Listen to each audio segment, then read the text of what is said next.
Friday night. It is Friday night. Finally. I'm on time too. I know, right? Well, yeah, you were on time today. I was on time. You were on time We today. chatted a little long We did before we. chat a little bit. So we always have a little pre-chat and a little post-chat.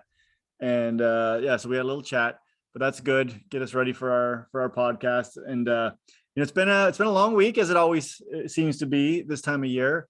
Yeah. I am in week one of a 2-week taper, and of course I'm feeling horrible.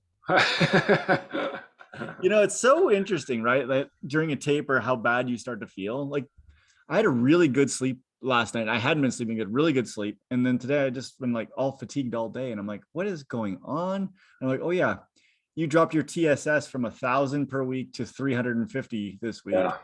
It's Yeah. amazing that, the body just says, what the heck is going on here? That's right.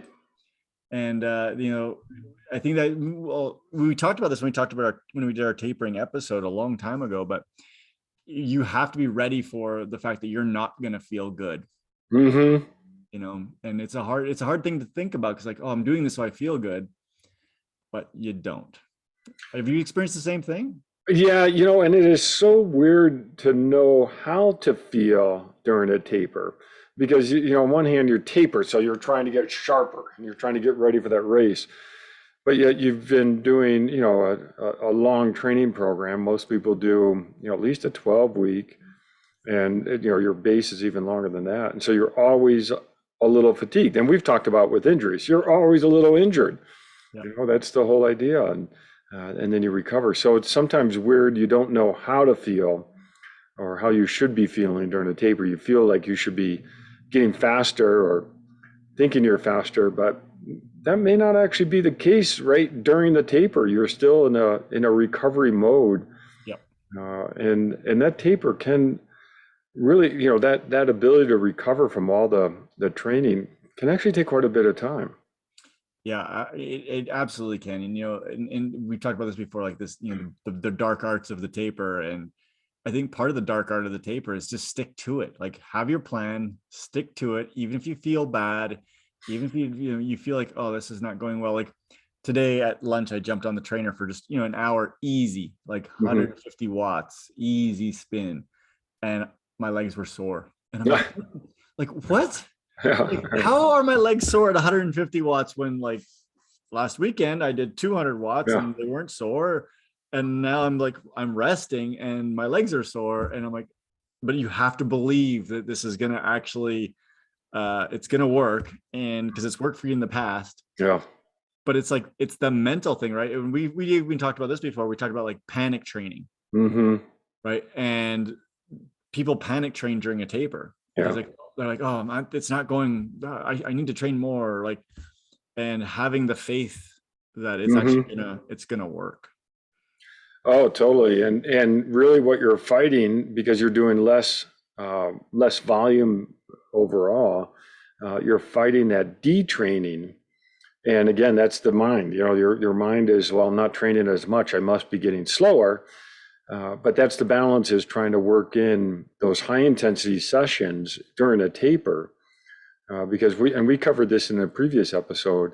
Yep. That's how you avoid detraining, is to include a minimum dose, or minimum effective dose of training, and that includes some high intensity bouts during that less volume period. Yeah, it's interesting. I did a Zwift race on Tuesday night, and I'm like, this is exactly what I need to do. Right?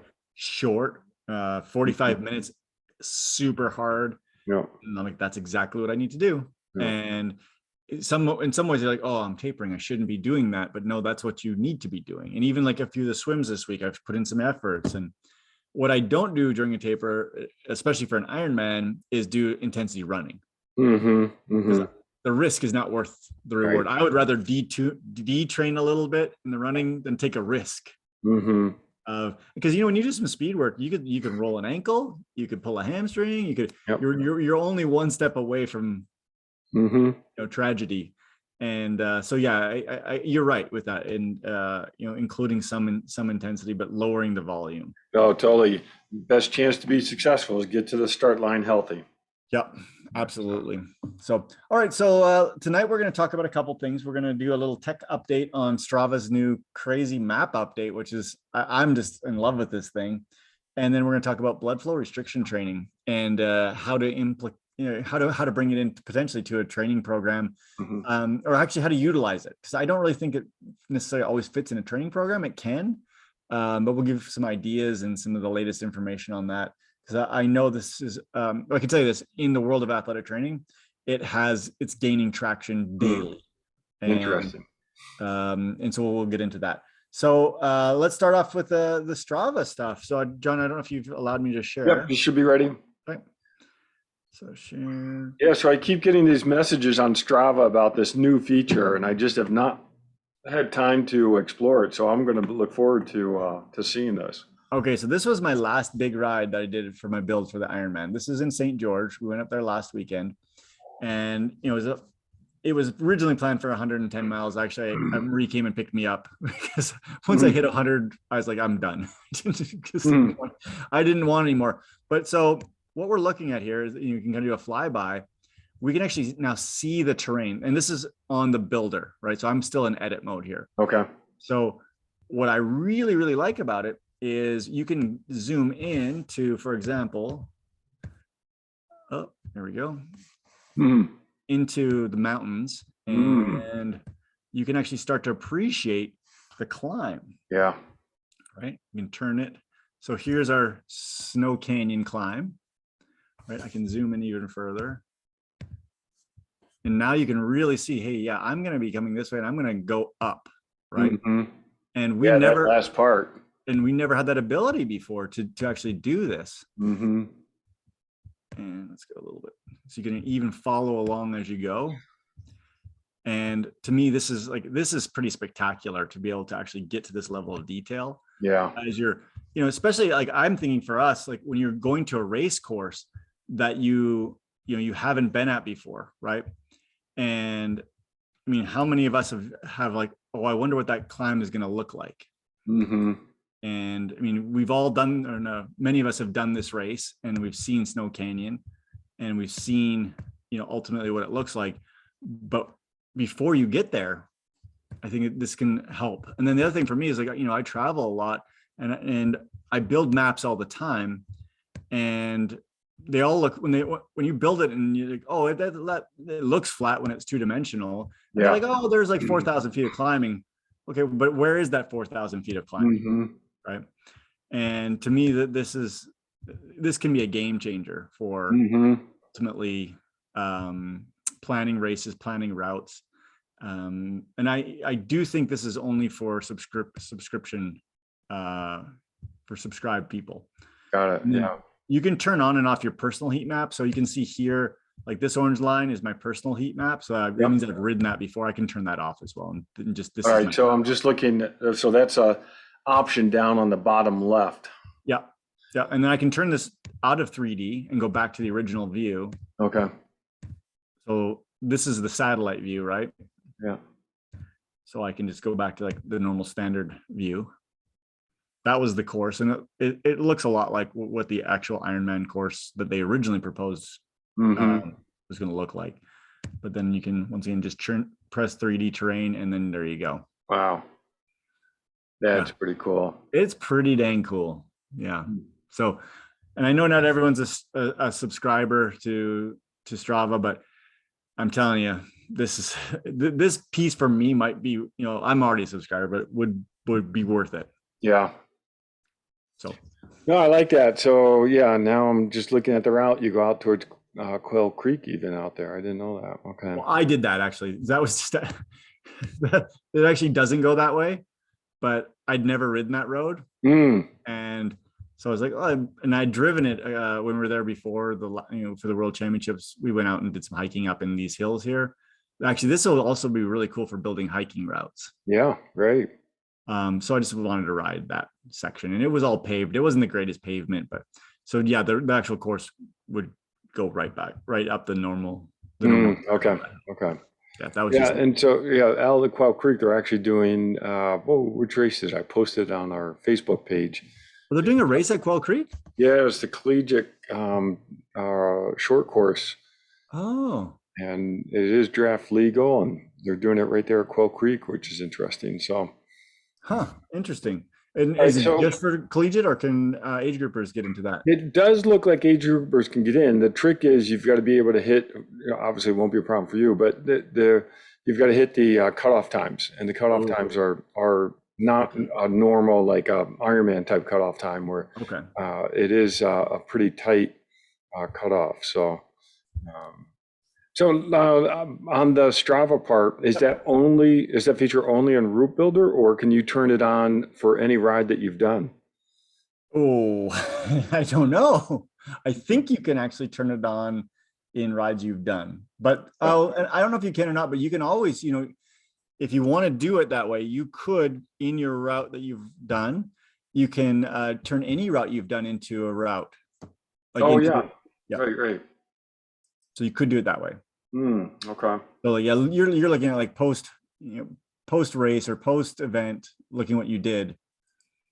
Yeah, I see what you're saying. All right. So yeah, I'm looking at my one of my rides, and it is not an option that I see. Uh, Satellite GPX create route. I'd have to go to create route and then Yeah, and then it would be in your routes. okay. Yeah. Yeah, that's good because it's always hard to visualize elevation. Well, it's 1,000 meters or 2,000 meters or what have you. Yep.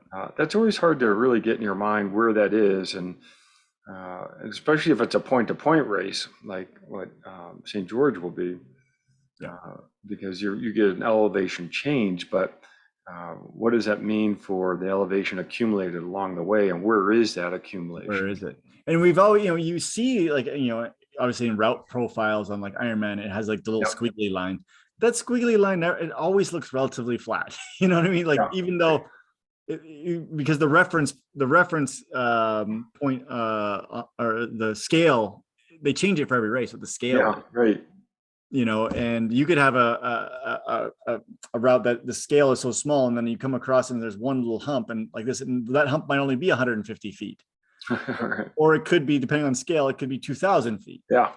So no, I think that this is pretty cool, and I'm definitely going to be using it in the future for sure. So that's good. Well, I've used the Route Builder several times since you've gone over it in one of our episodes. It's actually really a handy feature to be able to upload to your computer device and then be able to track or know even turn-by-turn direction, so you're not getting lost.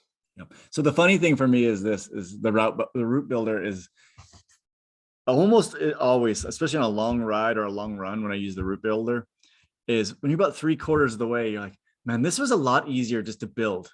Like click, oh, 75 miles. Okay, I think I could do 90. Click, and then you get to 75 miles. I'm like, why did you click?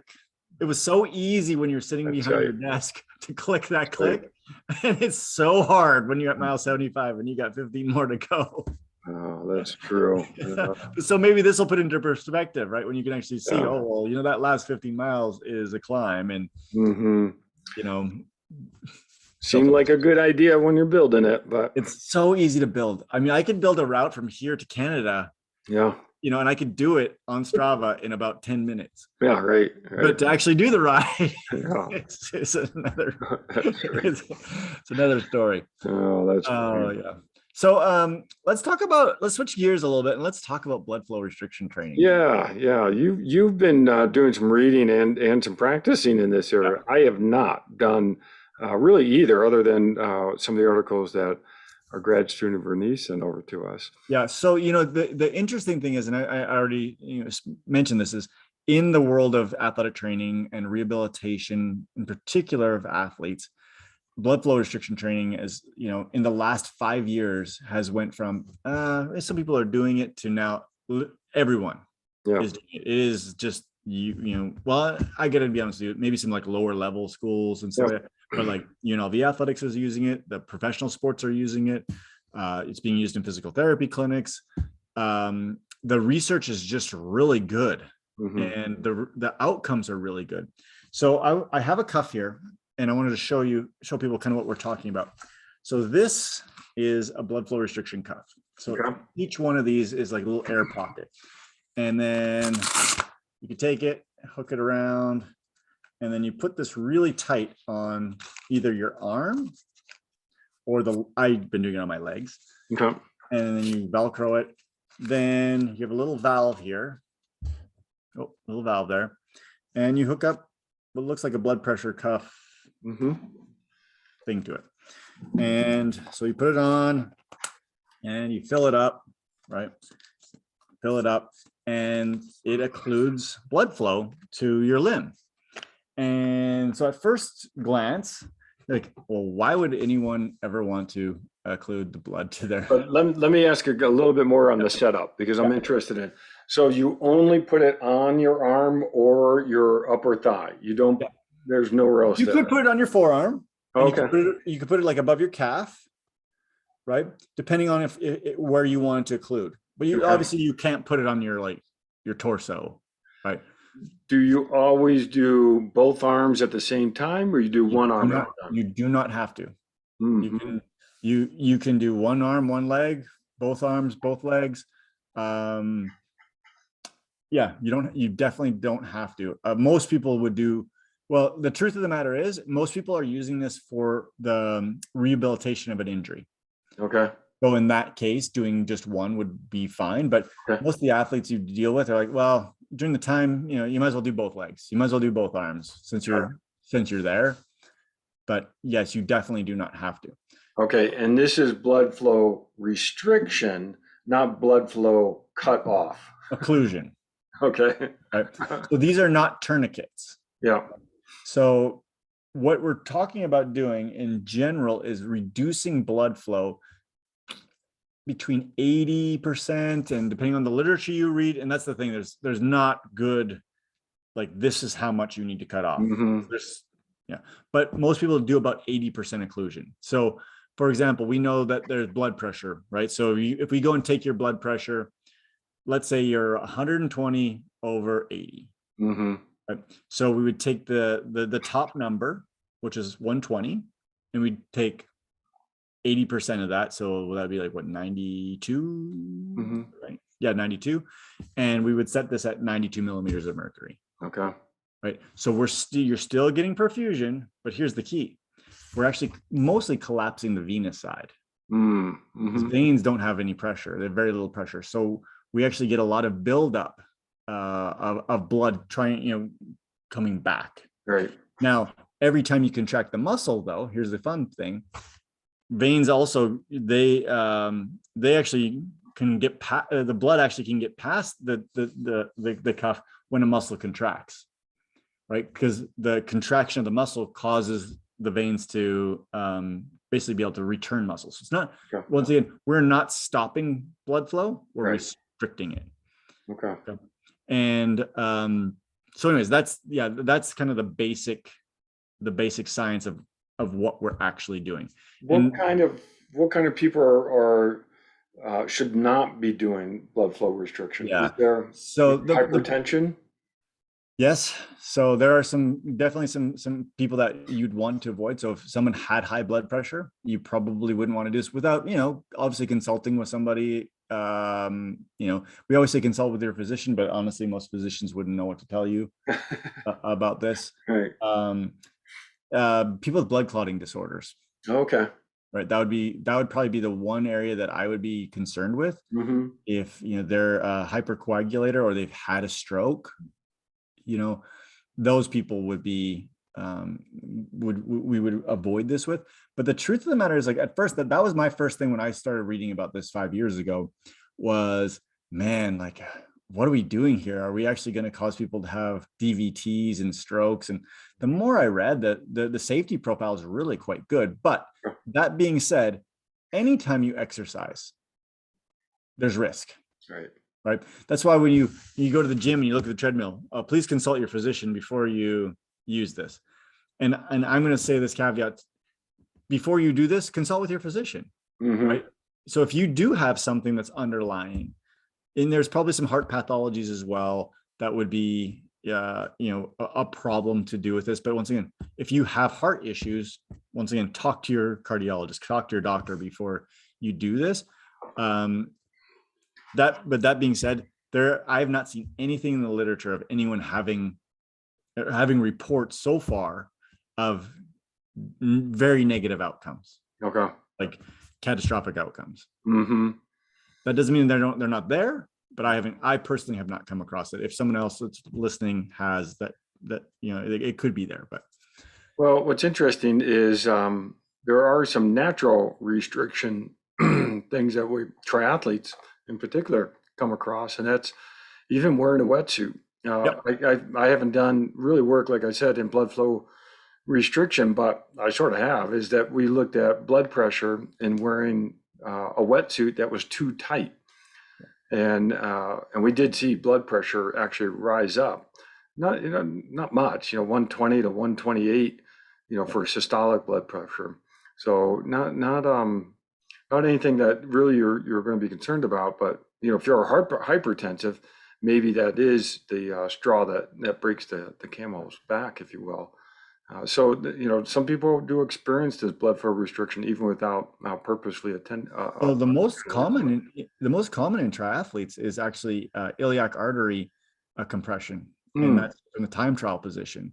Mm-hmm. So there's actually a disease. What's it called? It's the fibrosis of the iliac artery. Oh. And we don't see it. You don't tend to see it unless these people are pretty elite and spending many, many hours in the time trial position.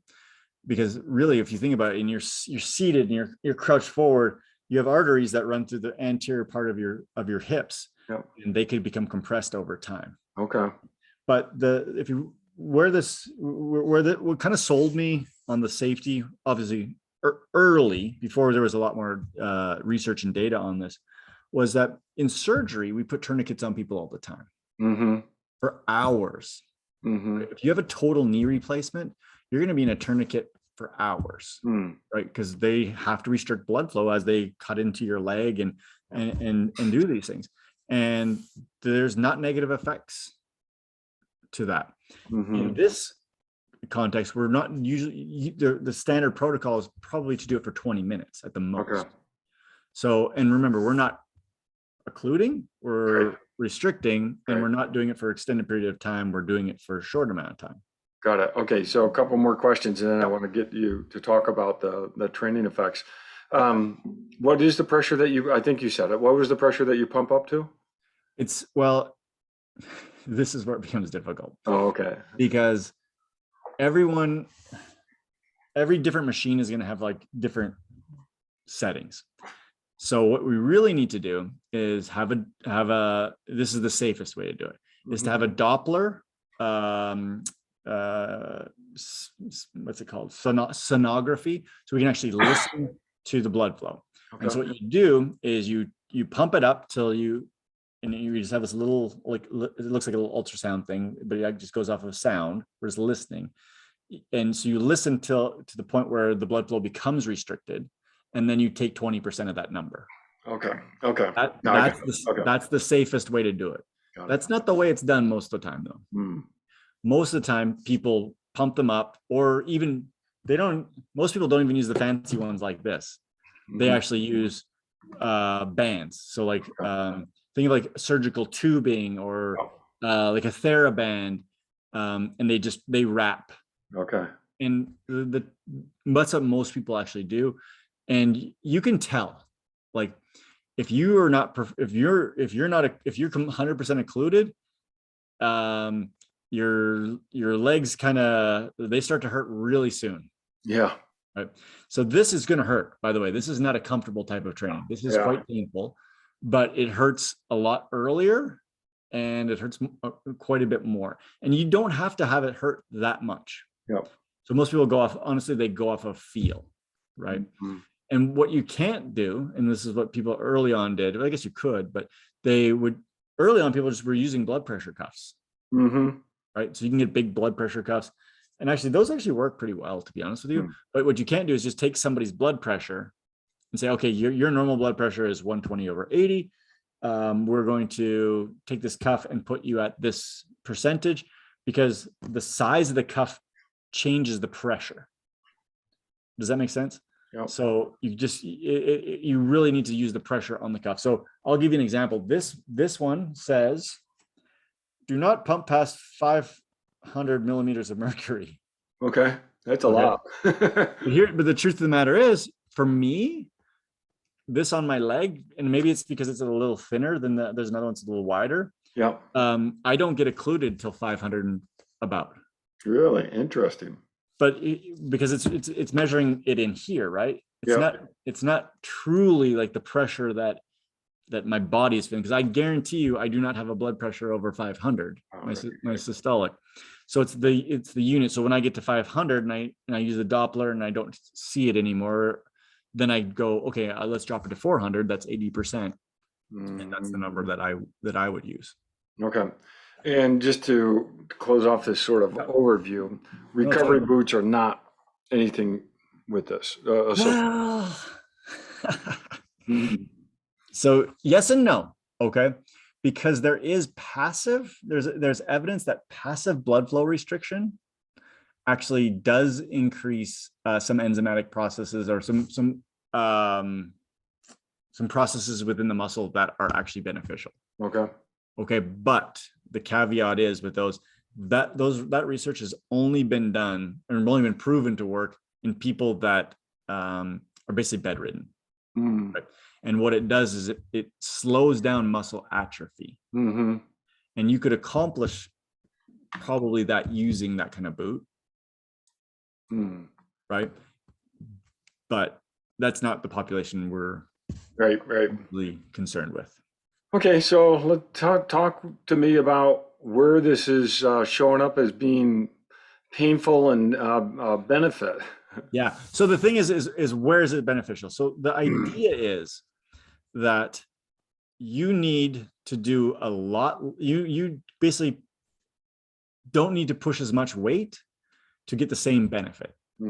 So think about a time where you had, and we'll speak specifically to injury to start with, that you had an injury. We'll go off of my injury, my calf. Okay. So I have a calf injury. I would like to have the processes sped up to heal myself without doing damage to the muscle. Right? If I lift heavy weight, let's say my 1 RM per calf raise, I don't even know because I've never done it. Let's say it's 400 pounds, 300 pounds for like, just a calf raise. If I go and do that, I'm going to do damage to my muscle, right? And it'll rebuild. But with this, you can do 20, 30% of that weight. So let's say I do 100 pounds instead. If I do that, I'll actually get the same stimulus for regrowth without the damage of the heavy weight. Okay. Now, the actual benefit that happens between heavy weight and doing blood flow restriction, as far as like when we look at how quickly a muscle regains strength, is about equal on healthy people. Okay. But on injured people, doing heavy weight too soon causes a little bit too much damage so it's more risk versus reward. It causes a little bit too much damage. So we're seeing this being utilized mostly with people with muscle injury. Right. So for example, for me with my calf, I've been doing this every other day and just do my body weight, literally just calf raises with my body weight. Yeah. And I'm not sore. You don't get sore because you don't have this, you're not basically destroying the muscle as much, is the best way to put it. But you're still stimulating the muscle to basically regrow. And the thought is that the process is happening from being basically having a lack of oxygen to the muscle and increasing, we've talked about it before, the acidic component of the muscle. Normally we can do that with lifting heavy weight, but instead we do it this way. Does that answer the question? Yeah, no, it does. And I guess what that also leads me to is another question. I guess the injury always has to be downstream from the blood flow restriction. Yes, that's a good question. The injury has to be downstream, right? So for example, if you were to injure your pectoralis major, right, we can't get a cuff around that. But the interesting thing is that people have used these cuffs around their arms, like upper arm, and increase their bench press, right? And actually increase their chest strength. Yeah. And the thought is that it actually it reduces the strength when you're doing the exercise of the tricep. And so it would make the pectoralis more active in that. So it's some tricky stuff, but you're in general for an injury, you're 100% right. It has to be downstream. Yeah. Interesting. Yeah. Because and again, I haven't done enough on this, but yeah, on that point, I wonder if it just increases the pressure upstream, which on a bench press, if you're trying to increase that intra-abdominal area pressure to aid in bench pressing, that's interesting. Yeah. All right, that's a sidebar. And it's the same, for example, for a squat, right? Like a lot of your strength from a squat would come from your glutes, right? But if you were to squat with this, you're still going to have you're going to be affecting your hamstrings and your quadriceps, which are also very important in the squat. But the truth is that most people in rehab do this not in a compound type movement. Okay. So you'd basically be doing just one joint and one muscle at a time. All right. So maybe, again, because I haven't done this, so tell me more about how you actually use it. So do you for your calf, let's use that as an example. I'll give you the standard protocol. Okay. Okay. So I fill up the cuffs. I usually do both because I'm like, well, I'm here, I'm doing calf raises. I might as well do both. So pump them both up. And then you do 30 reps. And now it depends what you read, 30 seconds to a minute after, you do another set and you do 15.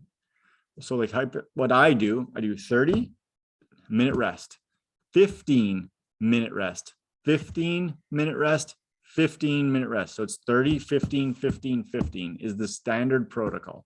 Okay. So on the rest, are you releasing? Nope. You keep it on. You're keeping it on for the entire period. Yeah. Wow. But think about it, this only takes 7 minutes, 6 minutes. Okay. And when you do the exercise, because if you're injured, you want to be controlled, right? Like you don't want to be bumping around. So I just do a nice easy up, easy down. And that's the standard way to do it. This is not explosive activities. The idea is to stimulate the muscle to basically regenerate and grow. Okay. So talk to me about the benefits that people see in strength training and using so restriction. What is interesting thing, and I actually think this maybe a lot of this came out of COVID, is that people didn't have access to heavy weights. Right. So I already said it, but the advantage is there is no advantage of this over heavy weights in just gaining strength. You gain the same strength doing blood flow restriction as you would doing heavy weight, because you're getting to eventually you get to the same stimulus. Right. Now the heavy weights can cause a little bit more damage, but in the long game, you'll gain the same amount of strength. But the thing about it, like for your home gym, you're not going to have, like, I don't have a squat rack with 350 pounds. So, but I have things that, I have some kettlebells and I've got a little trap bar there that I can put 100 pounds on. Yep. And so I think that's the major advantage in the strength training might be that, right? To me, that's nice, but I really think the advantage is more for injury. Now, that being said, there's some research to do this with people walking and with people on bikes. I have not had the guts to get on my bike and ride with these yet. I told myself as soon as this Ironman build is over, I'm going to do it. Yeah. And the theory is like, I should be able to ride for 50 watts and get the same benefit as 220 watts like at the muscular level, not at my cardiovascular level, right? But at the muscular level.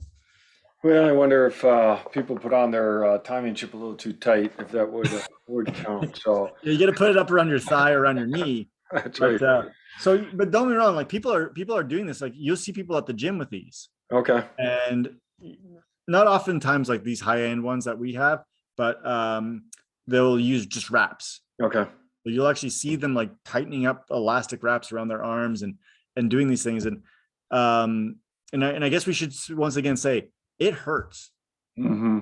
But think about if you're lifting weights and you're on that last two, right? Like you're bench pressing and you're like, okay, I'm gonna hammer out number 8 and number 9. Then my number 9 is to failure. It hurts. And it's the same when you get to that point of failure, it hurts. I'm not gonna sugarcoat it. It's not a comfortable feeling, but neither is, and then that's the idea, is like you need to, and even with that protocol 30, 15, 15, 15, your goal is by the end to not be able to do another one. Yeah. Right. And you're still taking yourself to basically the point of failure. It's interesting because some of the reading I did before we brought up this topic was on that. And it was, they were discussing whether or not the benefit of blood flow restriction is that you learn how to tolerate the pain better. Well, and I think that there's a big part to this. I don't know if it's tolerate the pain. It's almost like doing lactate threshold work, right? Where you're actually getting all these hydrogen ions into your blood system or into your muscle, and it's causing that pain. Are you getting used to it, or are you becoming better at buffering? Right? Yeah. And I think it's the same with this. Are we creating that, and then in response, the muscle is able to buffer that acidic environment a little bit better? And John, I don't know the answer, but I think I think you have something to this. So now let's switch gears away from strength training. And you mentioned using this on biking, but talk about how people are using blood flow restriction to benefit aerobic or endurance performance. Yeah, so it's kind of the same thing is they're using it on a bike, and even, like I said, even walking, to basically get to that point of, I don't know if it would be like a lactate threshold earlier, or basically creating more, I hate to say it, but the metabolites of exercise earlier. I've actually even been reading some people that are doing this, like they'll go for a long bike ride, and then they would jump on their bike at their trainer at home, put this on, and then this would be the just another additional stimulant, to I guess push the muscle enzymatic processes a little bit further. Interesting. That's what I've been reading people doing. There's not a lot of research in that area just yet. I think that this is gonna, as these become more popular, I think that's going to be an interesting area to watch.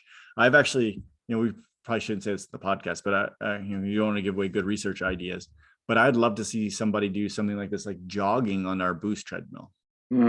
Yeah, right. So explain the boost treadmill and what's conflicting here.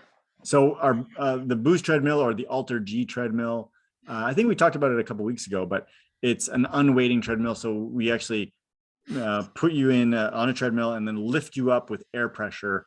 We have basically, it's a bag that goes around your lower body and lifts you up, and you can go 10% off, 20% off, 30% off of your body weight. So we would take somebody that was injured, for example, and kind of wean them back to running. So you take away 30% of their body weight, and they have this ability now, they can run. And once again, we were increasing blood flow to the area, hopefully increasing metabolism in the area, but not to the level that they're going to be hurting themselves. And and over time we can go from, let's say, 30% off to 25% off to 20 to eventually you get to 10, and then usually at 10, once they're successful there, they run outside or they run on the treadmill with 0. Right. My thought on this would be, you could run with, let's say, 30% off, but now we're going to occlude you. And so now you're going to actually get a greater stimulus to the muscle without doing any more damage. Yeah. And I have not seen anyone do it. So I'm probably giving away our awesome funding opportunity, but I think there's something to this one. Yeah, that'd be a good one to do. And we have the capability of doing it. We would just need some subjects that would be willing to come to the university. A little bit of pain on that. So. Yeah. I also think, John, it would be interesting to do it with underwater running. Yeah. right? I know you do a lot of underwater running. I think that it would be really interesting because that's the one thing you don't get as much is you don't get the actual muscle to fatigue to that level, right? You're doing a lot of it for your cardiovascular side. Yeah. But oftentimes people are underwater running for their injury to their lower body and they're actually underwater running. Yeah. Once again, to not lose their cardiovascular side, but could we do this and actually have a positive effect on the muscle that was injured? Yeah, that's interesting because actually I've always had the thought that part of the benefit of running in the water, deep water running, is that pressure that's exerted to the lower extremity. And even in the chest area for the physiological measures, because even just a little bit of depth of water actually ends up, you don't feel it the same way as you would with a blood flow restriction cuff or anything, but you still have a lot of compression from that water that's pushing on, the trunk area. And there was a research study done years and years and years ago. It was probably back in the 80s, maybe the 70s, where they put like an iron lung, around the trunk and then pressurized that. And they were actually able to see VO2 max come down if you cycled with this extra pressure in the chest area. Well, it was this a very similar amount of decrease we see in VO2 max when doing deep water running. So I always had that thought, but haven't looked into it too much. So I think that's a really neat research idea, is to see, try to tease out if, even with deep water running, if maybe one of the stimuli to a benefit of deep water running is maybe additional pressure exerted on the limbs, and maybe there's some restriction there. Nothing like what you're talking about, but yeah, it's an interesting area. Yeah. The problem is it's a need a benefit, right? Put air in these things and they may lift you up a little bit. Yeah, right. Well, that's what you're doing with your belt anyways. Yeah. Or we could use the straps, like you said, that. Yeah, or the straps. Yeah, but I think like a cuff like that would be fine for deep water running. Like I said, because you're already using something to keep you up anyways, and there's not a lot of air actually in these things. Yeah. So yeah, we've got a few projects now. Well, I like that because this circles back to what we talked about before, that using a blood flow restriction device certainly sounds like you're looking for that minimum effective dose. Yeah. That you can reduce that stress. It's not reducing pain, but it may be reducing the stress that's placed on the muscle, but yet you're still able to get an effective dose that's going to benefit the training. And then, the truth of the matter is, I've dealt with rehabbed a ton of athletes. None of them are afraid of pain during their rehab. Like if they're true athletes, that they just want to get back. And you're like, hey, this is going to hurt for 10 minutes, but it's going to accelerate your rehabilitation. They'll give you the thumbs up, most of them. Right. Now, obviously, you're going to run into one or two down the road that are like, no, I don't want that kind of pain. Right. But most athletes are used to, they're used to lifting weights and getting that same, it's a very similar sensation, right? And as long as you sell it the right way. And, if you cruise the forums, on Slow Twitch, or how many times do you hear, hey, I injured my hamstring, what should I do? Hey, this, what should I do? And I just think this is another tool in the toolbox. And for my calf, this is not the only thing I did for the rehabilitation, but it's just another tool, and it's another modality that we can use. I often tell my students that rehab is like building a cake, right? You have all of these layers, and you can be, many people fall into this, all I need to do is stretch. And you need to stretch. Oh, okay, that's one thing, and it has one particular benefit. But okay, I just need massage. Okay, that's one thing. Or I need this. It's one thing. I just need dry needle. That's one thing. Start putting them all together in the right order and the right timing, and then you can make gains. The internet is full of charlatans on YouTube and places. Just do this thing and you're gonna fix your this. Yeah. Like, no, that's not how it works for the most part. Now, yes, there are times when you just need to do one thing and it'll fix your problem. But in my experience, it's not a shotgun approach. and we're not just randomly doing things. It's the right thing at the right time with the right goal. And it's, John, if you think about it, that's what triathletes are doing all the time. Yeah. Like we don't just, well, some of us do, I guess, shotgun their training. It's like, well, today I'll do this and tomorrow I'll do this. And, there's no rhyme or reason. I hope most of the triathletes that are watching this, they have a rhyme and a reason, why they're doing what they're doing, or at least they have a coach that is taking care of the why for them.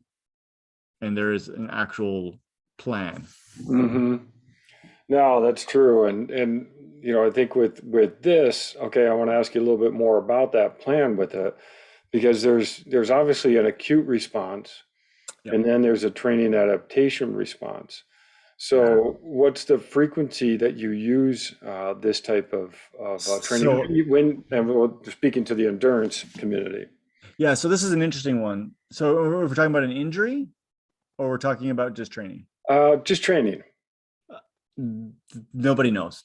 Like there are so many different research, and I have not seen a good meta-analysis of exactly when, because everybody has a little different protocols. Mm-hmm.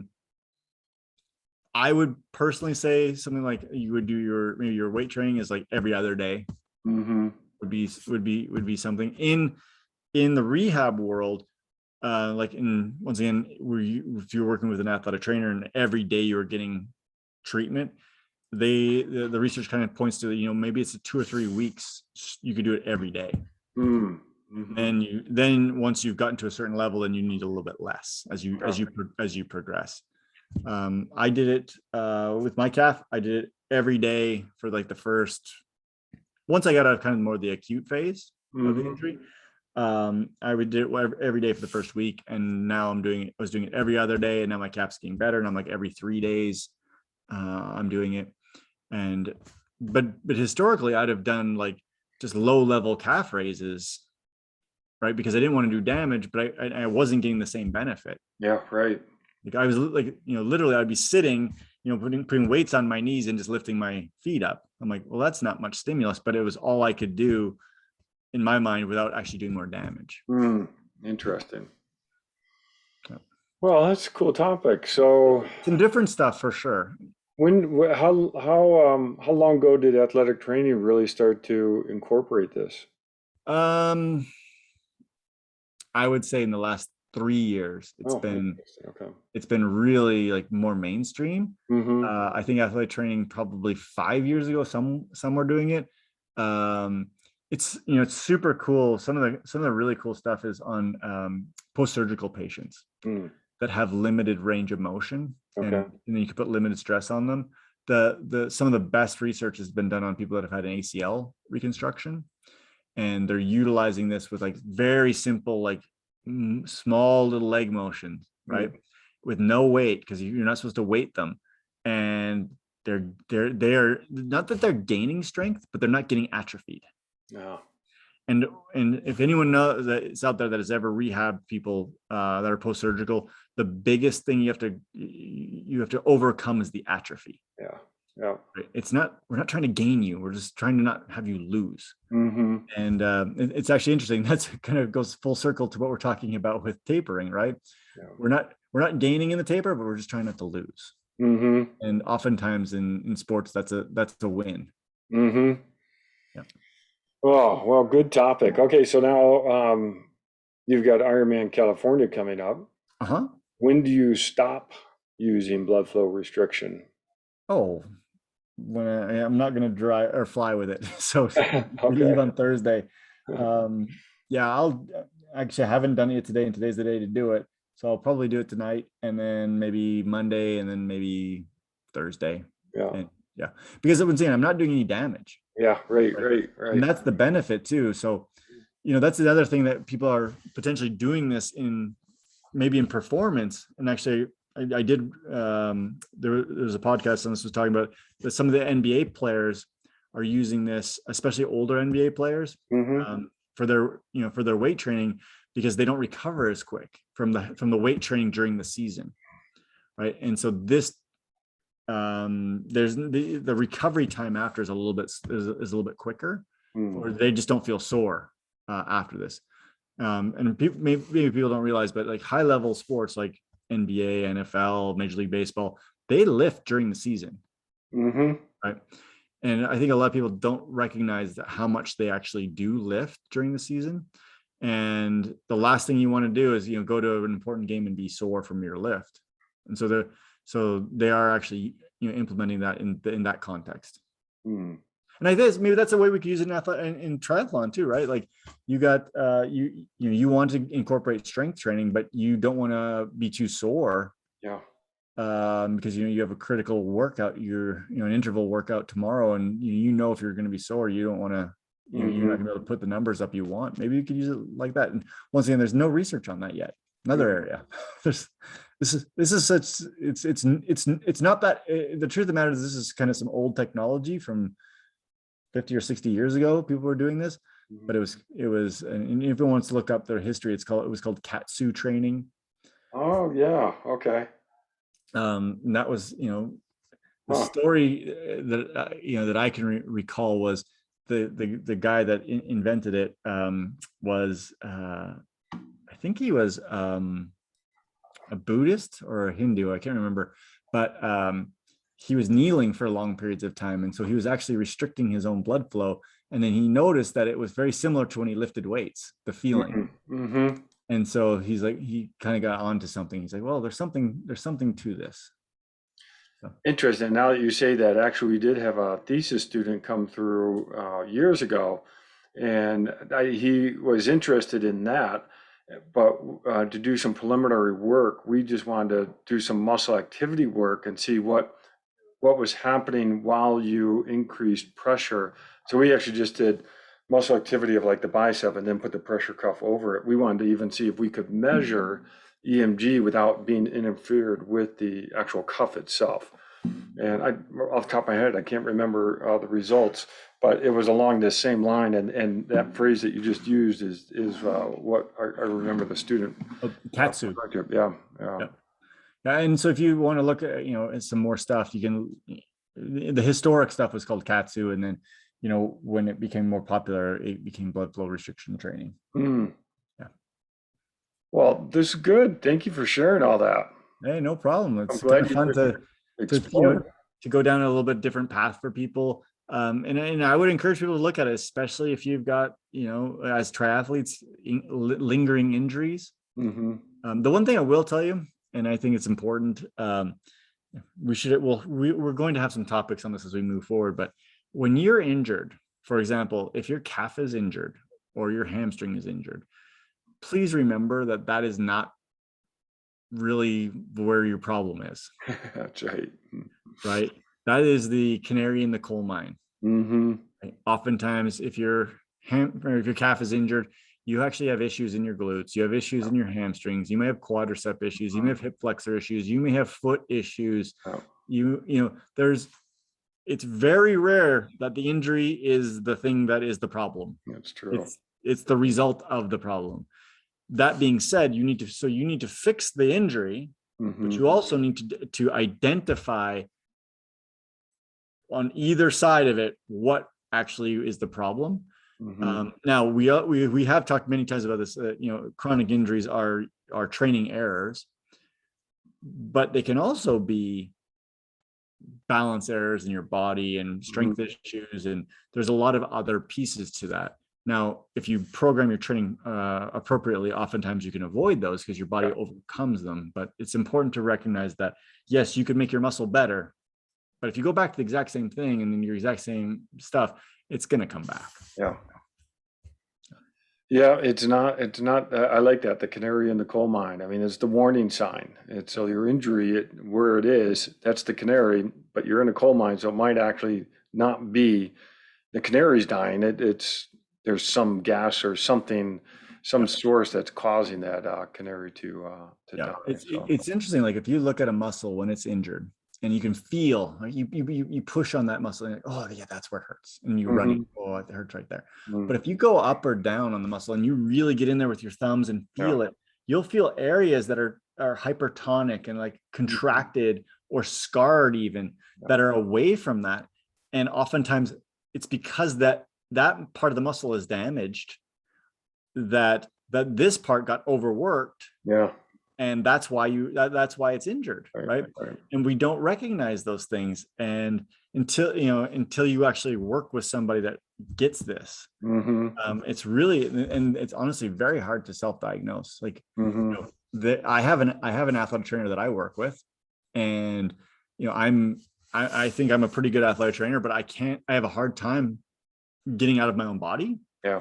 And then that athletic trainer, she works with me, and I pretend like I don't know anything, even though she knows I know a lot. Yeah. But it's good. Like, to have somebody, external is good. Yeah. No, for sure. But yeah, it's got to be intimidating for an athletic trainer to work with you as a patient, though. You have to find one that's not intimidated. Yeah, that's true. That's great. Awesome. Well, thanks for doing this, Ted. This was no problem. That was great. What do you got going on this weekend? I'm trying to get my training back on schedule. Because you have 7 weeks, right? I think right? That's probably about right. But yeah, we've got a busy weekend next weekend with Ironman California happening. Yep, and it's good. It's supposed to be on Ironman Live. It's a big race, right? Gustav Eden versus Jan Frodeno. Yeah, and Lionel Sanders just jumped in there. So yeah, and Cam Worth. It's going to be a good broadcast. I actually heard that they're going to be playing it live at the baseball stadium in Sacramento for like people that are there as fans. Like, cool. They're there to watch the race or whatever. So that's kind of cool.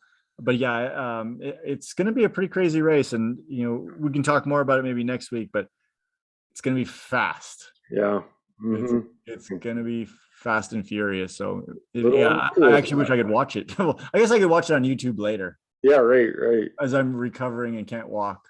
Yeah, and a little on the cool side too. Yeah, I've bought too many rain jackets this week. Oh yeah. Well, the problem is you can't find like high-end rain jacket cycling gear, so you got to order from the internet, and it's like, well, am I a medium or am I a small or am I this or that? I'm like, I'm just gonna buy a bunch and then try them all on when they get here, and the other ones I'm going to send back. Yep. I mean, I hate to be that guy that does that, but I don't want to be wet riding my bike for 5 hours. Yeah, right. Yeah, and that's the tough thing about an Ironman is you got to figure out strategically where to put that rain gear, because it may not be raining at the beginning of your race, but then you might need it halfway through. It's a long way around, right? Yeah, right. And do you stop and because how do you know? Like, it may only rain for 5 minutes, and then you stopped to put some rain gear on, and then all of a sudden it's not raining anymore, and now you're overheating, and then you got to stop again. Like, it is a really interesting thing. So well, that's gonna be fun. Hopefully it won't rain at all, and I won't need any of these rain jackets. I can send them all back, because I live in Las Vegas. Why do I need a rain jacket? Oh, that's right. And then we've got Pumpkin Man too. Yeah, I'm so sad about this race is the same race as Pumpkin Man, because that is my favorite race of the year. It is. I just love doing that race. I love catching you right at the top of the hill. Yeah. I can't think of how many times I'm like, well, there he is, and I'm climbing up that last hill, and you and I crest the hill at almost the same time. I think it's been 3 or 4 times that's happened. That's funny. Yeah. I'm gonna miss that. You're racing it, right? I hope to. Yeah, I'm hoping. I'm still in a little bit in recovery mode from what happened at the Las Vegas try. But yeah, well, you won't have me to worry about catching you on that last hill. Yeah, that's right. That's always fun though. Yeah, but honestly, I if you have not signed up for Pumpkin Man, or you've not done it before, because it's hard, it's a big climb on the bike, it's an exciting race, and there's so much happening, and for me, that is the best race because of the after the race. Yeah, finishing at that park in Boulder City, it's super chill. You get a good chance to chat with people. Everyone tends to hang around because it's actually a nice environment. And I'm actually going to be missing that. Yeah, no, I love it. It is a favorite race. And it's a good challenge. So, I mean, you're adding at least 20 minutes to your bike split. So we don't do triathlon because it's easy. no, that's right. We do triathlon because it's a challenge. And like for a sprint course, I don't know if there's a harder sprint course. I did it in June Lake, but that was because of altitude. But like a non-altitude race, I don't think there's a harder one. I don't think so either. So, especially if it gets a little windy on the swim. Oh, I know you're always hoping for. That's the good part right there. Yeah. All right, John. Great talking. Have a great weekend. Okay, thanks. You too. Bye-bye.